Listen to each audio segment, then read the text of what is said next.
دیکھیں سماجی، معاشی اور ہلاکت والا اجتماعی ہلاکت والا جی سودی سسٹم ہمارے پاس آ گیا. ملینز ڈپازیٹرز ہیں. وہ کام جو پہلے ایک محلے میں ایک بندہ بیٹھا ہوا تھا، اب وہ ملین بلکہ بلینز ہیں جو ڈپازٹ ملین ہولڈر پھیل ہیں. گیا. جی جی اب وہی بلینز ایک وقت میں سود پہ پیسہ اٹھا بھی رہے ہیں، اسی سچویشن میں سود پہ پیسہ دے بھی دے رہے بھی ہیں. رہے ہیں. تو 8 ارب 8.5 ارب دنیا میں جو لوگ ہیں وہ اس سودی سسٹم کا حصہ بن گئے اس بینکنگ سسٹم کی وجہ سے. اب سر یہ جو ہلاکت ہوئی، مثلا 1930 میں بھی ہلاکت ہوئی، جی 2008 میں بھی ہلاکت ہوئی، اس ہلاکت کو سپورٹ کس نے کیا اور اس میں ہلاک کون ہوا معاشی طور پر؟ اس میں دیکھیے جو ایڈم سمتھ تھا اس نے 1776 میں کتاب لکھی ویلتھ آف نیشنز. اوکے. اس کے بعد کارل مارکس آیا، اس نے اس نظام کو اپوز کیا. اصل ایسا ہے نا، کیونکہ ہمارے ہاں تو خاموشی تھی، ہمارے علماء حضرات یا اکانومسٹ یہ نہیں جانتے تھے. تو کارل مارکس نے 1860 میں اس کو اپوز کیا اور اس نے کہا کہ جو سود ہے وہ ہلاکت کی بہت بڑی وجہ ہے. آپ سن کے حیران ہوں گے کہ جو اشتراکیت ہے، کارل مارکس کا نظام ہے، اس میں بھی سود نہیں ہے اور وہ سود کے سخت مخالف تھا.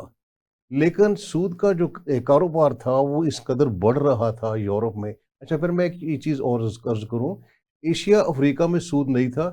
18ویں صدی میں یورپ نے آدھی دنیا کو غلام بنایا. وہ جہاں بھی گئے اپنے بینک ساتھ لے گئے. یعنی کہ 1757 میں جنگ پلاسی ہوئی، انگریز جہاں آیا یہاں اپنے بینک لے گیا، افریقہ میں گیا وہاں بینک لے گیا. سود پوری دنیا میں پھیل گیا.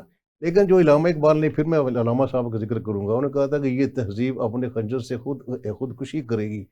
ہوا یہ کہ پہلی جنگ عظیم کے بعد وہ ختم ہوتی ہے 1918 میں.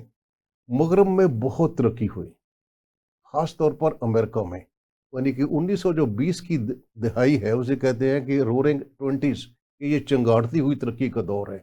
اچھا اس میں سود آزاد تھا. جیسے میں نے کہا نا کہ سود بڑھتا گیا، یعنی کہ کارل مارکس کی بات نہیں سنی. حالانکہ روس میں اشتراکی نظام بھی قائم ہو گیا لیکن سود بڑھتا گیا. 10 سال کا دور جو ہے معاشی تاریخ میں امریکہ کا، اسے کہتے ہیں رورنگ 20s، یہ کمال کی ترقی ہوئی. لیکن کیا ہوا 1929 میں وہاں کرائسس آ گیا. اچھا پہلے اتنی ترقی اور پھر کرائسس جو آیا وہ کرائسس کے بارے میں تھا، بینکوں کے بارے میں تھا. اچھا جیسے میں نے کہا نا کہ بینک اپنا سسٹم پروموٹ کرتے گئے. اب بینکوں کا ایک قانون ہے، فورتھ کلوجر لا. اگر آپ نے بینک سے لون لیا آپ واپس نہیں کر سکے تو بینک کو یہ قانونی حق ہے وہ آپ کی پراپرٹی بیچ کے وہ اپنے پیسے لے لے. تو پہلے اتنی ترقی 1922 23 25 میں، اور بڑی تعریفیں کہ اکنامک سسٹم، سود کا نظام بڑا فعال ہے، فائدہ مند ہے. جب پھر یہ 1929 میں کرائسس آیا، اس بات کا اکثر ہم نہیں جانتے، مغرب میں پہلی دفعہ اکانومسٹ نے، مذہبی اسکالر نے نہیں، وہاں کے پادریوں نے نہیں، انہوں نے سوچا کہ یہ ایک وجہ کیا بنے. پہلے اتنی زیادہ ترقی اور اس کے بعد اتنی زیادہ بدحالی، اور یہ حال تھا کہ بینکوں نے کچھ 3 لاکھ کے قریب لوگوں کے گھر بیچ دیے. لوگ گھروں سے سڑکوں پر آ گئے. تو پہلا جو سٹیپ لیا نا وہ لیا شکاگو یونیورسٹی نے. میری یہ خواہش تھی جس طرح آپ نے آغاز کیا تھا، اس کا ڈائیگنوزز اور اس کے جو ایونٹس ہوئے ہیں. شکاگو یونیورسٹی کے اکانومسٹ نے سوچا یہ کیا وجہ ہوئی. انہوں نے بڑی سوچ بچار کی اور وہ اس رزلٹ پر پہنچے کہ یہ جو بینکنگ سسٹم ہے اس کا سٹرکچر اتنا سٹرونگ ہو گیا ہے کہ یہ اکانومی کو تباہ کر سکتا ہے. اور جیسے جو قرآن نے کہا تھا کہ آخر کار ہلاکت ہے، اس نے تباہ کر دیا. انہوں نے پھر ایک بڑا انقلابی قدم اٹھایا. پہلے شکاگو یونیورسٹی پھر ییل یونیورسٹی، 2 یونیورسٹیز امریکہ کی مل کر انہوں نے امریکن سینٹ کو ایک میمورنڈم بھیجا. اور آپ سن کے حیران ہوں گے، انہوں نے کہا کہ یہ جو کرائسس آیا اس کی وجہ سود ہے. اب ہم آپ سے درخواست کرتے ہیں کہ سود کی بجائے نفع نقصان کی بنیاد پر بینکنگ کی جائے.